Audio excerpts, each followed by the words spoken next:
Okay, welcome back to part 2 of episode 35 of No Holds Barred Pod, and that's still Sal. Hello again. And I'm still Don. So, hopefully you listened to part 1, of episode 35. Yes. Was it 36? Oh, 36? God, 36? I got that all wrong. Welcome back to part 2 of episode 36 of No Holds. It's getting very confusing. Yeah, hopefully you listened to part 1, and I was thinking, just there we had a little break, I was thinking we should have used Nick Tan's dystopia warning for part 1. I'm not even sure. Well, yeah, maybe. I'm not sure dystopia cuts it, though. It feels like we have reached a new level of what the fuck is this? Mm-hmm. Doesn't it? It's very, very odd. I want to be proven wrong about stuff. Generally, please. Thank you very much, world. Don't like it. It would be nice, wouldn't it? But yeah. Unfortunately, there's not really any glimmers of hope on the horizon of that one yet. So. Yeah. Speaking of which, and we did touch on it in the last ep. I learned this week that on the 15th of December, facial recognition has been rolled out in Liverpool city centre. Yeah, you said. And apparently, according to a dude on Twitter, it's already on in Leeds. Now, there's an account on Insta called the Scouse Oracle, who is, I think I mentioned her before, she's brilliant. She, goes and does the paperwork and the writing to people and the putting in the FOIs like you do. Yeah. And she's absolutely on top of this, and she's been saying for a couple of weeks now that what they're already rolling out there's no public consent for it. It's against the law. But they're already doing it. And it's Oracle and Palantir that the Tony Blair Institute largely is behind it. There is no public consensus for it. The majority of MPs across the floor don't want it because it's just not being done well, and it's being done by, as mentioned in the last episode, some of the worst people on the planet. And it's all of our data. How are they getting away with this? Does it go back to maybe the emergency COVID laws I mentioned?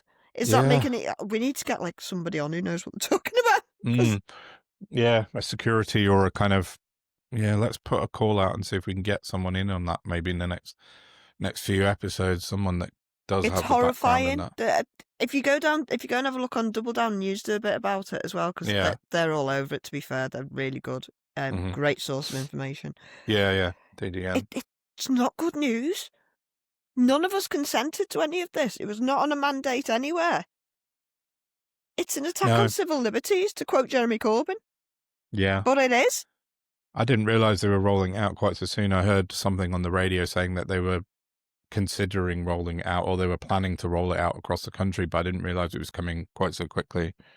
Oh, the amount of money we're paying to Tony Blair's fucking institute. Yeah. It's a uni-party thing. Is what it is. It's Tory behaviour. Yeah, it is. Yeah, which that's is now kind of scary, party isn't behaviour. It's a bit worrying. Well, it's very worrying to say the least, isn't it? The facial recognition. I don't know where we go with that. Well, and bearing in mind, I think I could be wrong, but I think it only picks up your face if you've committed a crime and you've the police have already got your details. But what about all those pensioners that have just been arrested for protesting a genocide? For Palestine action, yeah, I know. Well, I think is that how they're going to use it, to target people because they know there are going to be protests coming because there's a war coming that nobody wants? Could that have anything to... Oh, God, I don't like making these... Sorry, that happened live on air. Stop making links. Well, I don't know. Let's hope not. But, you can see it playing out that way, can't you, quite easily, unfortunately. Oh. But, no. Yeah, I heard a policeman on a copper on the radio saying about, it only records something like 3 milliseconds of your face, and then it instantly uses AI to scan, AI, obviously, Palantir, Oracle, to scan the police database and stuff. But yeah, it's now I can see there being an argument for picking up errant criminals and people that Labour have accidentally let out of jail after the Tories let them all out of jail for years. But it's like the ECHR argument. You're still asking everybody to accept that you're going to look after our data and not use it in an authoritarian way, except you're all bad. You're all basically liars and baddies. The people who run the company, the people who've contracted the company, the people who are going to use the information. You're all terrible people, and you want us to consent to that? Kiss it. That's... But that is the crux of the matter, isn't it? It's like, where's your data going? But I mean, Tories sold us out to Palantir with the NHS, a few years ago, didn't they? They basically bypassed everything and gave our entire, or almost the entire data platform to Palantir to use. So fuck knows, but... Well, they sort of held them over a barrel over COVID, if memory serves. Didn't they do something for like £1 to make a point that they could do it? And then they bid for probably the only bidders on the contract or whatever. It's all so wrong, and they're just the worst people on the planet. Yeah, that's what I was going to say. The majority of them are bloody eugenicists.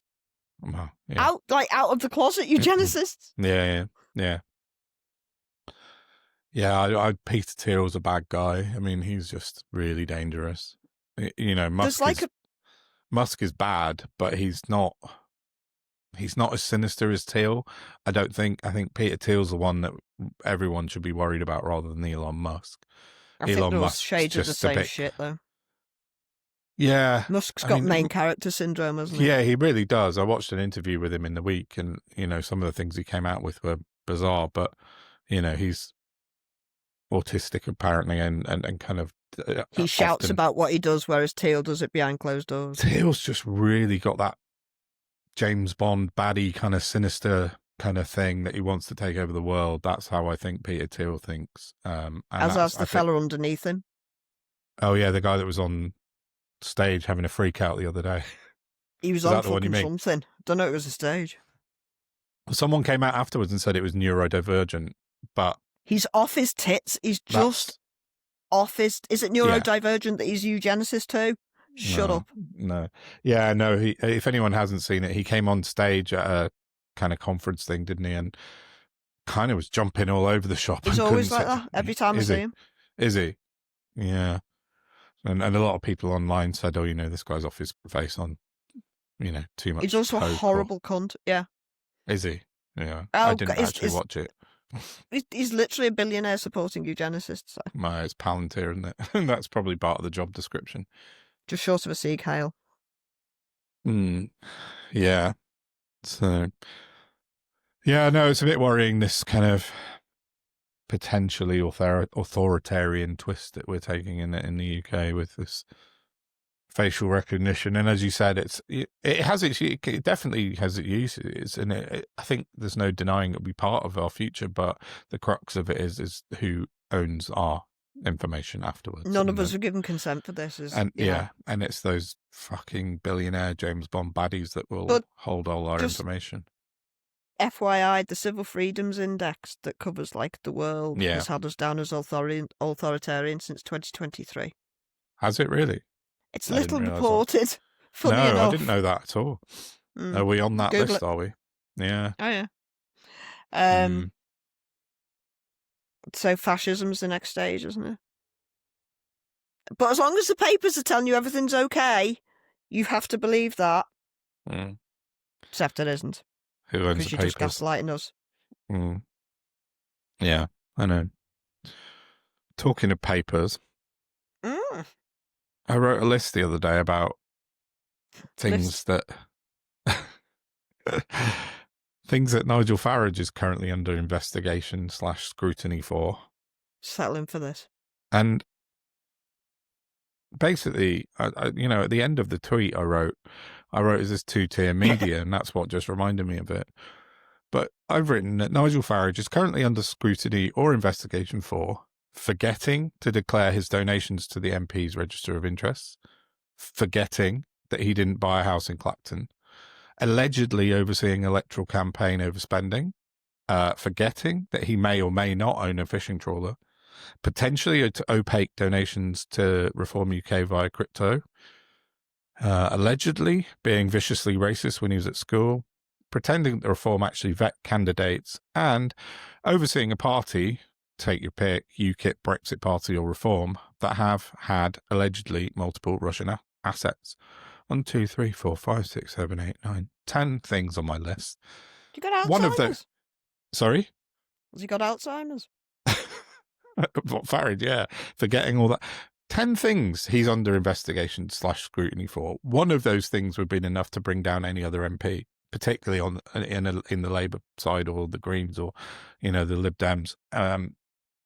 One of those things, but he's under investigation for 10 different things, and he just kind of skates on by, keeps going, keeps having more press conferences, keeps blaming everything on everyone else, and nobody touches him. I'm It's still just no Leveson too. no, exactly. Two-tier media. It's absolutely Why are we not shackling the media? I don't. batshit. Yeah, I know. When you write it down in a list, and that's what a lot of people said, they were like, when you look at it like that, put out in one list, 10 items one of those single items would bring down anyone else, and he's got 10 of them on the go.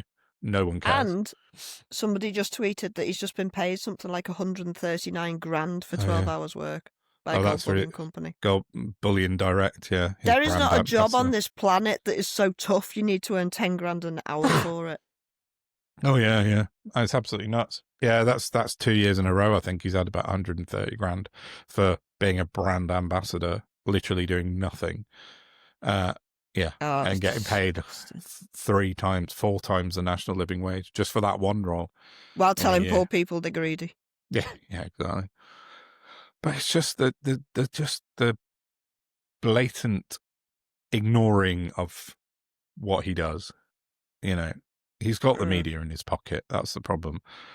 He has had a bit of scrutiny over the last few weeks, and they've talked about his racism at Dulwich College, but it's gone away again. It's just another thing that's gone away. Everything that gets, we think there's a bit of hope, because there was about a week or two, nearly 2 weeks of scrutiny for this racist stuff in most of the media, including Sky and the BBC. But it's gone. Like everything else, it just kind of evaporates into thin air. And now we're on to, what's next? Nothing. Politics and news and media has just become a game for them. Yeah, I mean, 100%. I've tweeted a few times this week. It's just becoming utterly apparent that quite probably, and to me, it seems like end stage capitalism, and we've got to a point where it is exclusively rewarding terrible people and psychopaths and nobody else. Yeah, life doesn't pay unless you are horrible or hateful, and then you can get paid handsomely. And that's where we've ended up from. Years of capitalism and 100%. And the absolute proof of the pudding in that respect is that all of these Tories that are now jumping ship to reform, because they know that's where the money's coming from. They're 100% nailed on, guaranteed that's where the money is. And as you said, the capitalism side of it. So they're all like leaping out of the sea to try and go on. Was it Tice that offered them like 120 grand a year or something if they win the seat? Guaranteed. Oh, is that right? I didn't know that. It came out for the general election. Oh, okay. Yeah, I know. It's just, but you got Ben Bradley. Ben Bradley went to today, has been announced as the reform. What is he? He's the head of local government something or other. I'll find it in a minute. But I thought, well, it's just Doge by any other name. So it used to fucked it up. Tice didn't want it. So they've now rebadged it and given it to this ex-Boris Johnson lickspittle Ben Bradley. It's absolutely nuts. But, I just can't. You can't. It's going to be hard to fight against the fact that he can just do anything and get away with it. That's the problem. Unless there's some concrete proof of wrongdoing, some smoking gun where he's found to have been, committing fraud or something. But, he's almost there with a lot of these things, but they're just, no one seems to be bothered about it. Everything is so connected. Because what's happening with that crypto business of theirs? Anything? No, The it's 9 gone. million from Harborne. That's No. all just fine, is it? Well, that was cash, but yeah, no, the crypto donations haven't been announced yet, so that's still to come. But you know, they said in, I think it was June, Farage said, "Oh yeah, we've had a couple of crypto donations, but they're not registered on the electoral register, electoral commission, register. There's nothing that says crypto on it. I've looked through the spreadsheet, obviously, like I like, but I don't know. I might have to have ask Kat Nealon at the Observer about that, because she knows stuff. She's been looking into that side of things as well, because she's got more investigatory powers than I have. It's a madness. Yeah, I know it is.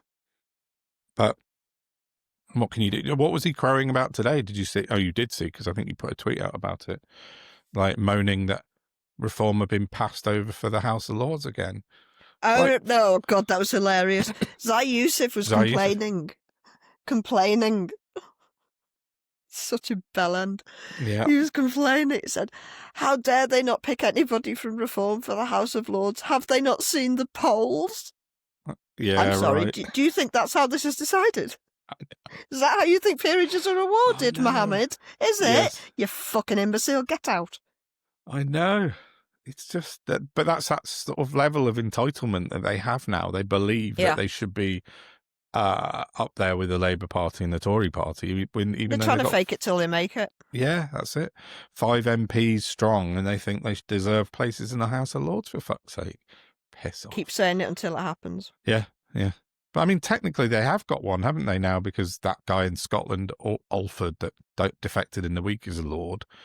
So technically they have actually got one in the House of Lords, but he's standing down, so he can stand as an MP in the next election available.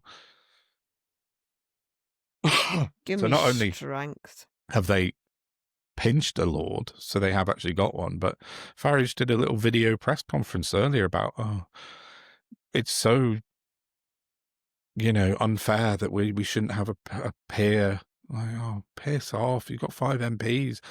All of them ex-Tories. Who are you? Oh, they're just a nonsense man. Mm-hmm. I know. So yeah, Farage. God knows. Right, go on, let's move away from Farage. Yeah, and I saw Alison McGovern today announcing the government's new strategy against homelessness. I struggle with this because it's like I think this should have been their first point of order, because you're dealing with the most desperate people in society. Yeah, absolutely. And for me, like, the people on the street are the ones who need taken care of, except they need an entire, like, wraparound support service that doesn't just put them somewhere with a roof, but they need rehabilitating as people. They are not well by virtue of what they've been through. And a lot of them, because of that, are problematic and difficult. Yeah. So you need a big old strategy. Definitely. That's not who they're concentrating on, though. They're concentrating on, like, families with kids. Good. They shouldn't be in temporary B&Bs. No, true. And sort of people of that ilk. It seemed, to be fair, it was a big old 90-page document, and I scanned the first sort of bit of it, and then brain checked out. But I did pick up on they did outline that the cause of homelessness comes from poverty and lack of housing. So not moral failure. Yeah, yeah. Not contrary choice. To what they did, their press would have you believe. Mm-hmm. And the Tories before them. And during 2024, 1,142 homeless people died. 1,142? Yes. Oh, it's in their manifesto the outline for their strategy. Yeah, executive summary thing. Yeah. Wow, that's just shocking. And that's why every day on Twitter for years I've been talking about government eugenics, because this is what they're doing, and it's deliberate, and it's happening because austerity, which was a political arbitrary choice. Yeah. And I think you posted earlier, didn't you, about the fact, was it you that posted about it, that, during COVID, it was ended? Well, that's it. That's why I struggled, because within COVID, between, 5 days and 5 weeks, we ended it, not 5 years. Finished. Which is why it's a nonsense that, it's going to take us this long. No, it isn't. Shut up. I know. I thought that was one of the things. Find the money from wherever the fuck. Yeah. And do I thought that was one of the things that was going to come out of the pandemic, was that, look, we've done it. We can sort homelessness now. We know how to do it. And I thought maybe, I I know, know, weren't we naive? I optimism and thought, naivety. oh, when we go out the pandemic, people are going to understand what it's like to be struggling, disabled, and stuck in the Well, house. yeah, that as well. Yeah, exactly. Silly me, we just doubled in number. I know. We sort of had this sort of national false sense of empathy for people that Yeah. I thought naively, as you said, would carry on after the pandemic Oh, finished, you and and me it both, really love. hasn't. Yeah. Yeah. It's so sad that, 1,100 people dying from homelessness.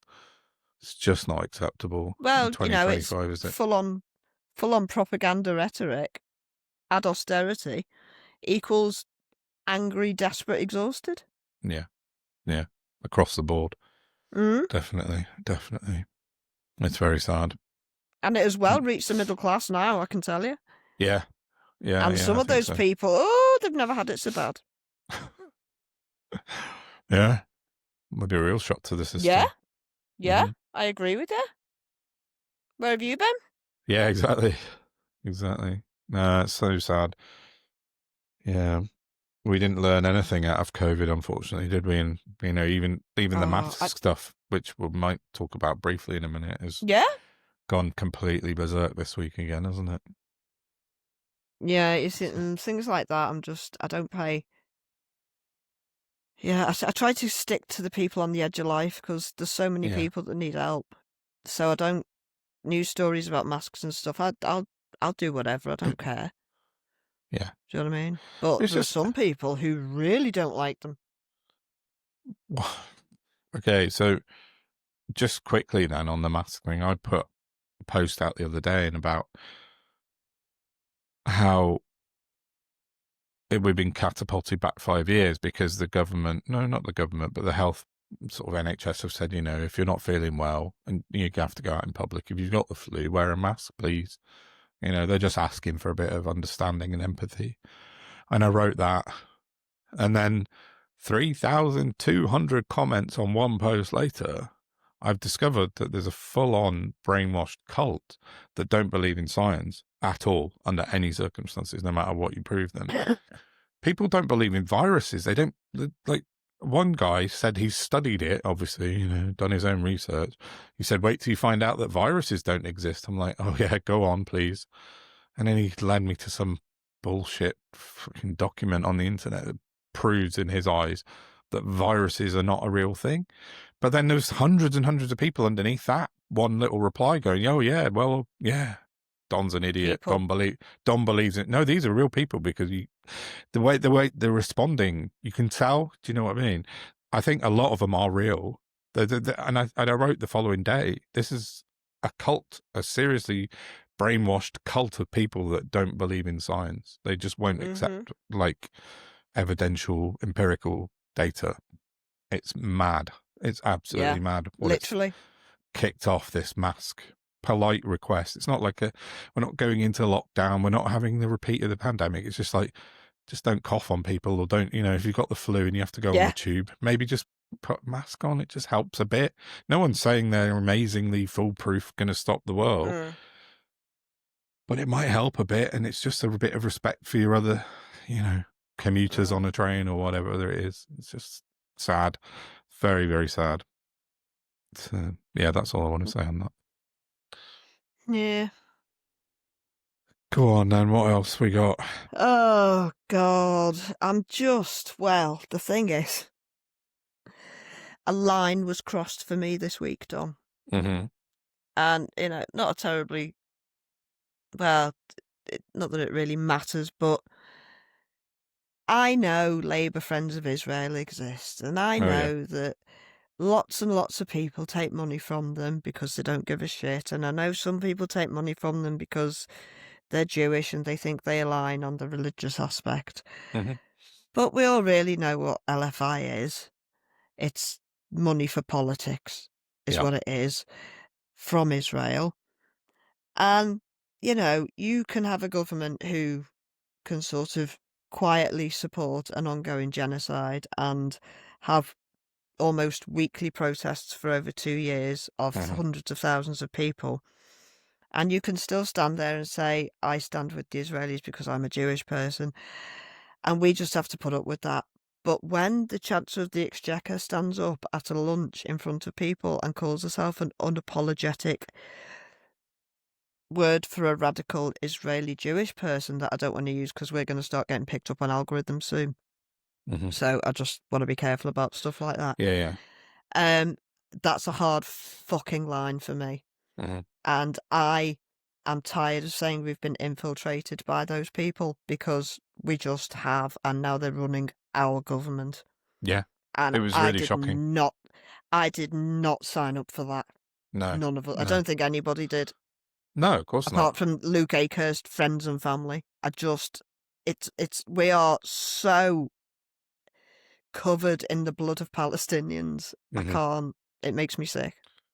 But it hasn't even permeated throughout the news. I thought that's how you know, like, as you say, this infiltration is at the highest level, because the right-wing press will do anything to bring Rachel Reeves down, but they haven't and touched they've said this. nothing. They've left it alone. And in the same week, when Ben Gvir appears with the new societal pen for these people, that is a gold hanging rope. Yeah, a noose. It was absolutely and that's who gross. She is aligning herself with. I know. No. It's absolutely shocking. I couldn't believe it when I saw it either. I was like, what? Like, this is just, I don't know. I don't even have the words to describe how bizarre and dark that is. It's surreal, isn't it? It is. It really is surreal. It's like this kind of otherworldly sort of feeling that I had when I saw it. I was like, no, that can't be real. That must be the Onion or, whatever, the British, the Poke or something. But no, she said it up at a lunch.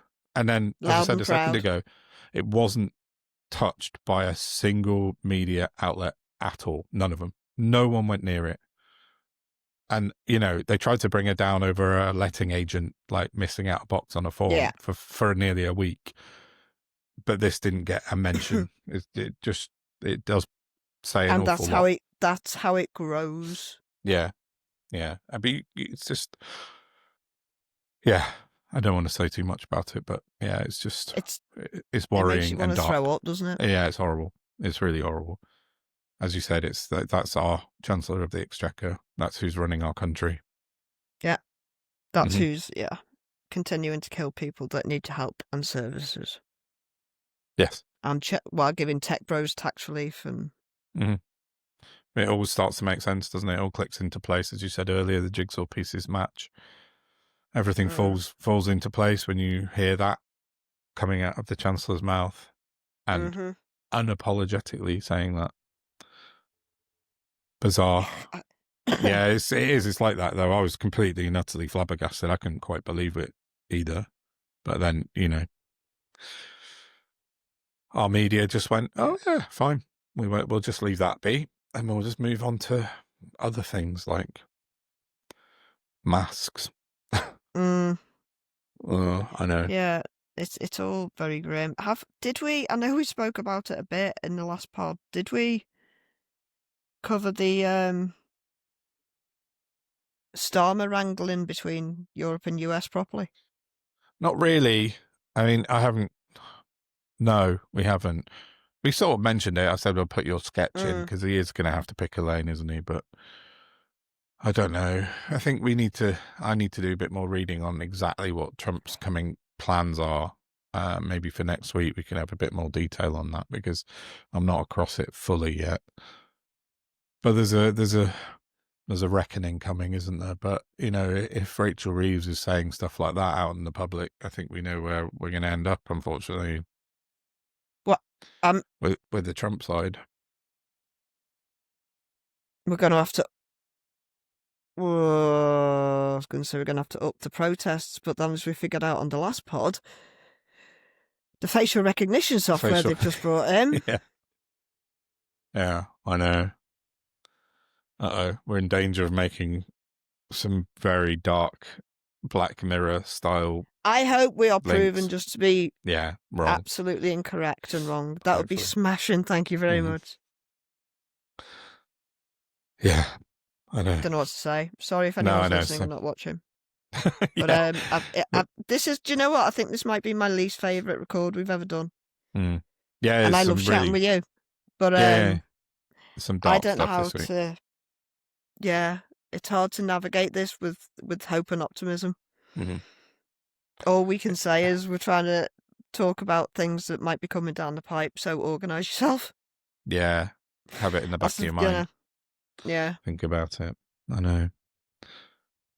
Yeah, I just realised I missed one more thing out of my Farage chat. Oh, yeah. He met with Jordan Bardella in the week, who's a French politician. That's what everyone does when they're trying to get away from anti-Semitism. They go and meet somebody from the far right. From the far right National Rally in France, who in 2023 declared on the TV that he did not believe Jean-Marie Le Pen, who's the fascist Marie's founder, dad. Yeah. Marie's dad. He didn't believe he was anti-Semitic, despite his numerous convictions by the courts, including in 1990 for his minimization of the Holocaust. Bardella then retracted it, but it was nice in the days when we used to clamp down on fascism, wasn't it? Yeah, exactly. Well, but I just nicer. thought, well, Farage and Bardella are both kind of meeting up with each other, talking about stopping the boats and that, of course, but they're both kind of mired in a past history of anti-Semitism and peas of a pod and all that. But that's the sort of weird disconnect, isn't it, with this sort of... I saw something earlier, it's like the Jewish kind of board of deputies and the various other people that are sort of high up within the Jewish ranks have not commented on Farage. They've just left it alone again. They're just allowing that sort of whole thing about his school days just to go past. He was literally singing Nazi songs. Do you know what? I watched a documentary in the week about well, it was actually more about Hitler's nephew. I don't know if you're aware, a friend of mine had no idea till I mentioned it yesterday. Or was it you? I can't remember. Do you know his brother lived in Liverpool? No, I didn't know that, no. Oh, yeah. Really? Yeah, before World War II, his brother got married in Germany and then moved to Liverpool. Wow. And had a son over here. I was from Toxteth. Really? Yeah. Hitler's nephew's from Toxteth. Wow, well, not from. They emigrated from Germany and were here for the break of World War II. Oh, right. Wow.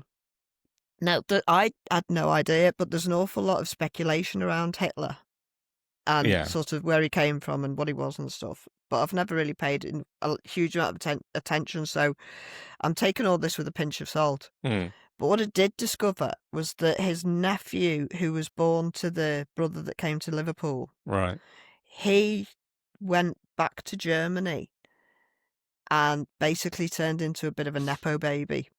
And the AFD weren't having it, so they kicked him out because they gave him a plum position. And he just was drinking women and okay. He was just living the nepo baby life rather than was an actual Nazi.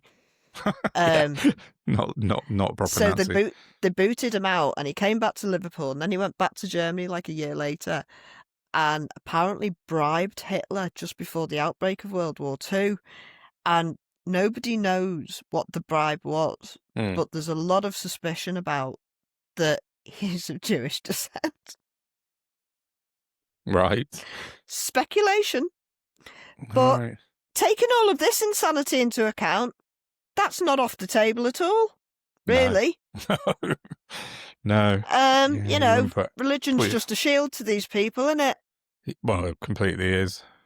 Tommy Robinson. But yeah. Then after the war,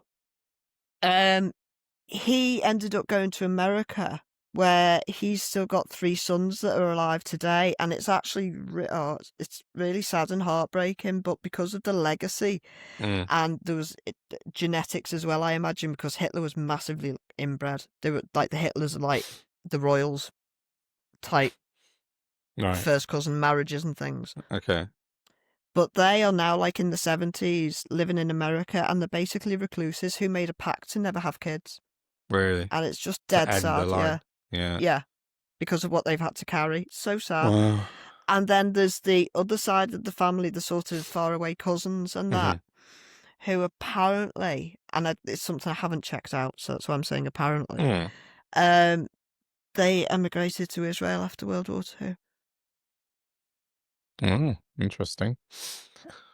Mm-hmm. Yeah. Oh, I'll have to Again, do all some reading on this. documentary It's interesting. speculation, but Yeah. blew my tiny mind.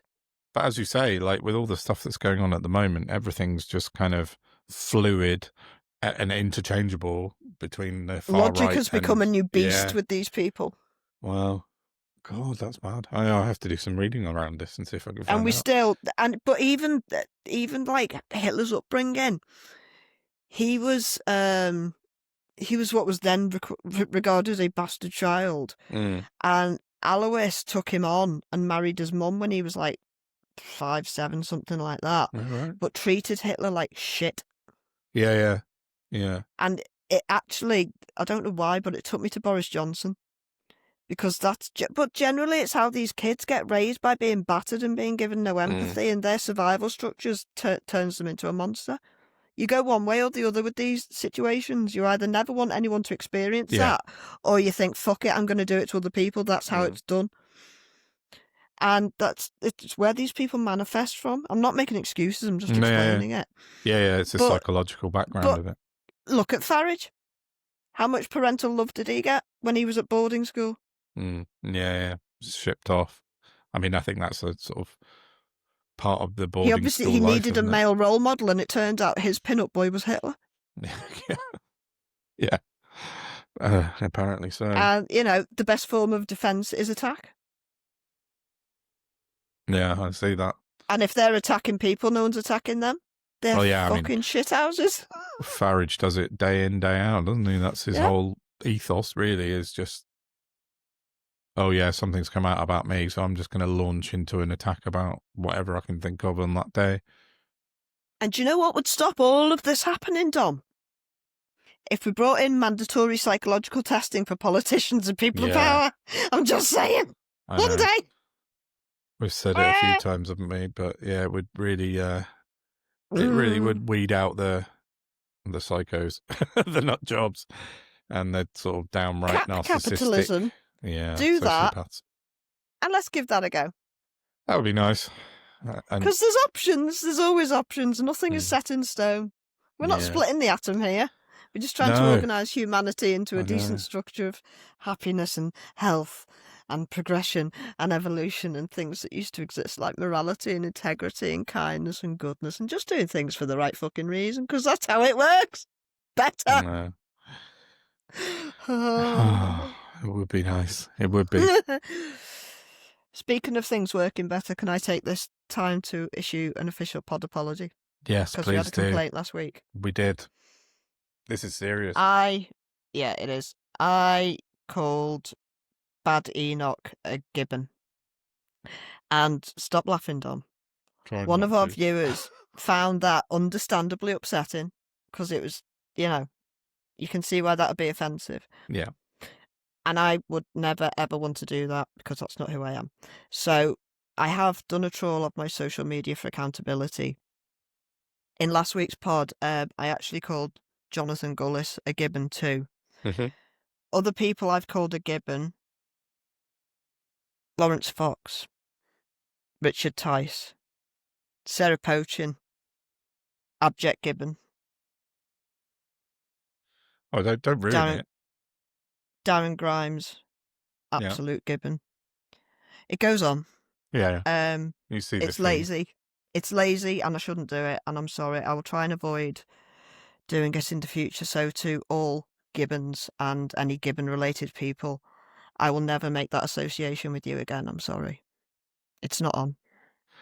Poor gibbons. How could you do that? Well, the animals that will be excluded from this will be rats, slugs, snakes, worms, amoeba.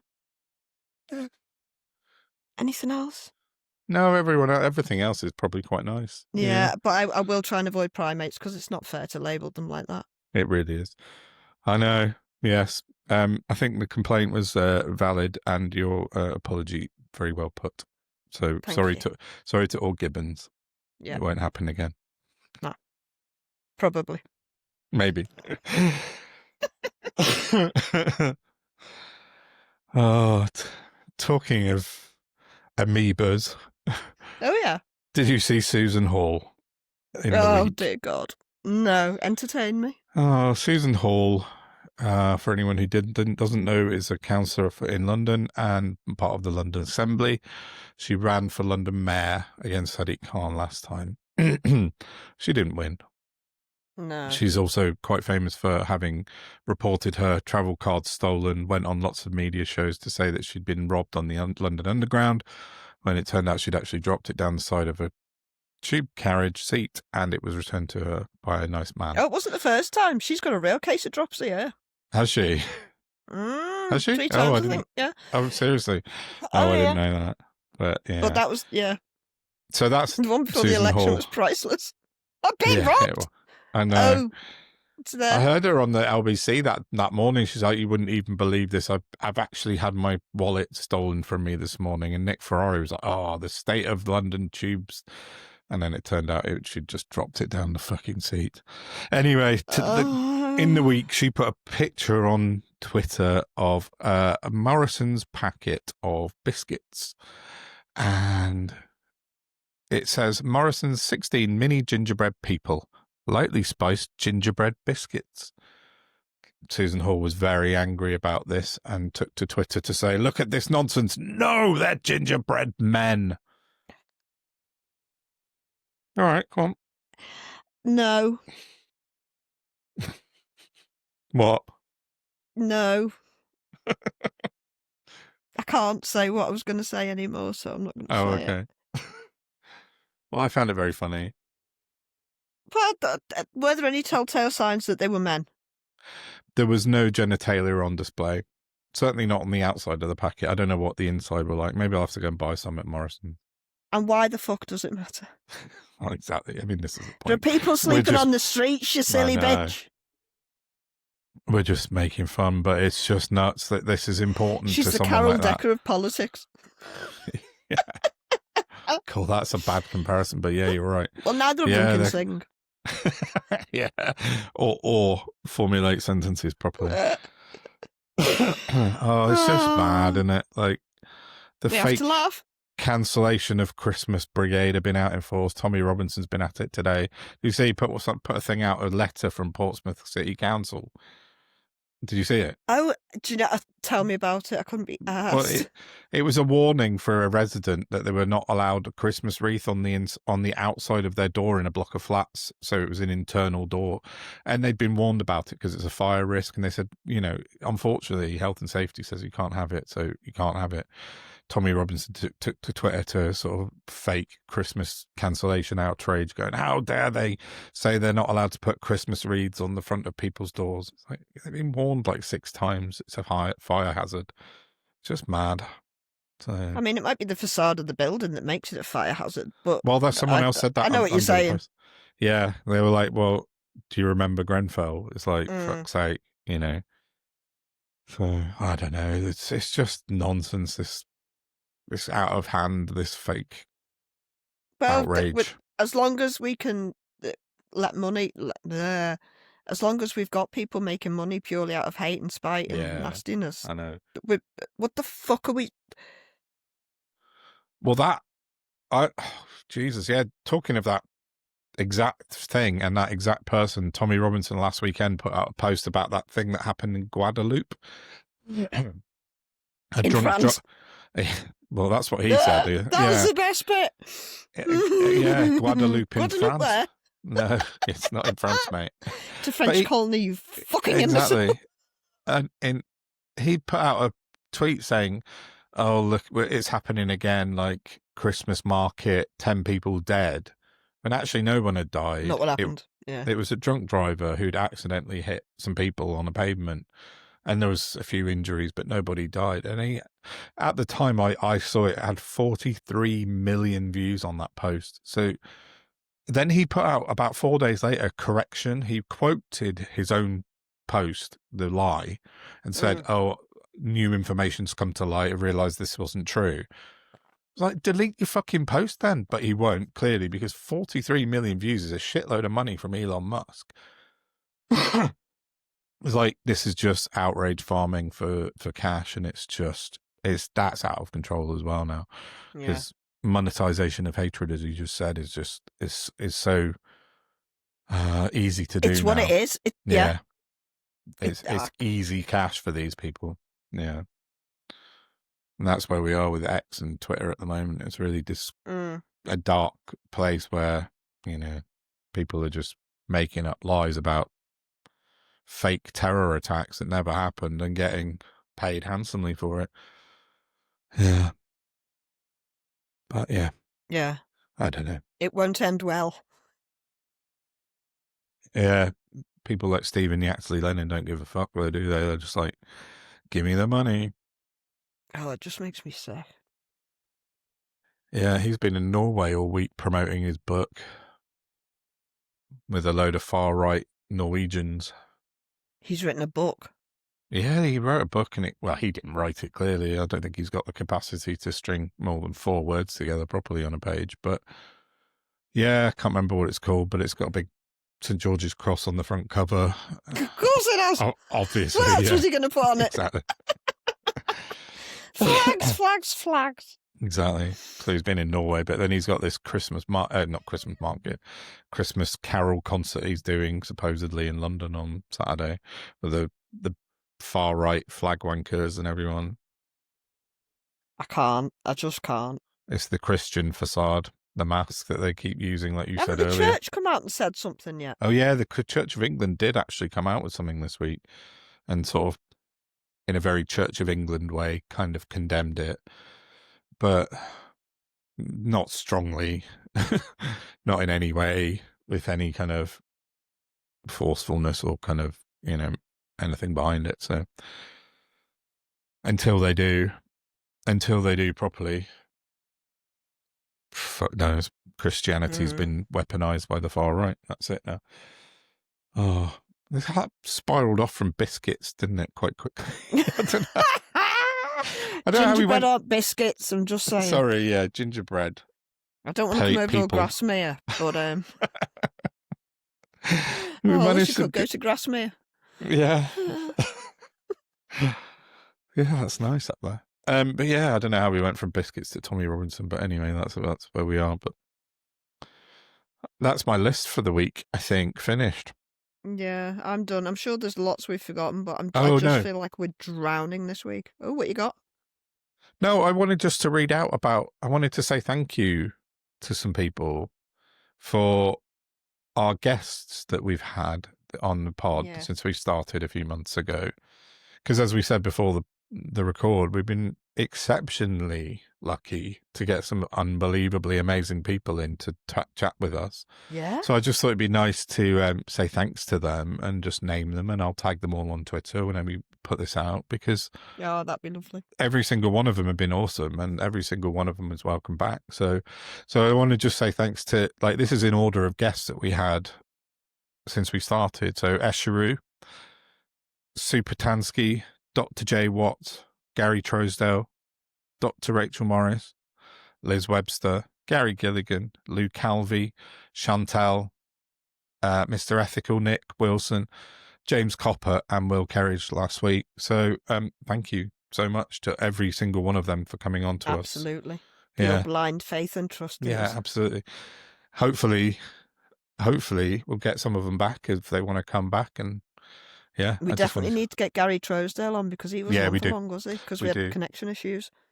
Yeah, that's right. That was a very short, brief appearance, and we've got loads of other people we need to get on that are sort of sitting in my inbox. Rubbish. Yeah, same. I've just been busy and stuff going on, but we will get through those, and maybe after Christmas come back and label ourselves as season 2 and crack on with season 2 and get a load of batch new guests in. Yeah, definitely. Yeah, we'll get the diary booked up.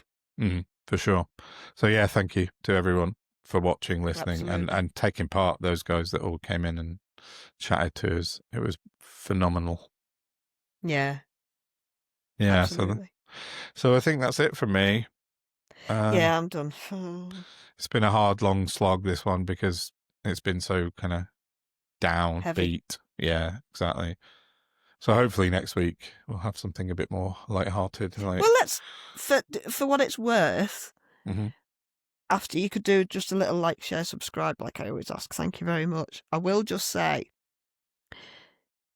everything we talk about and discuss it's happening more around us than to us, which is worth paying attention to. We've got, there's nothing directly threatening us. It's just stuff we need to pay attention to and be aware of. Yeah, I would say. Very true. For most people right now. Yeah. Disabled people excluded, obviously. Yeah, unfortunately. There has to be a scapegoat, doesn't there? Yeah. But generally speaking, on a sort of, this is getting awfully wary front, it's still a way off. Yeah, don't panic, as Douglas Adams said. Sorry? It's still a way off, and it's still an if. Yeah, it is still. Yeah. So yeah, we're not trying to spread kind of mad panic. No. Don't start buying tins of stuff and hoarding toilet roll like happened in Go. Unless you've got ADHD, in which case that's fine. Yeah, that's true. Yeah, definitely. Yeah, James talked about that, didn't he, on our ADHD episode?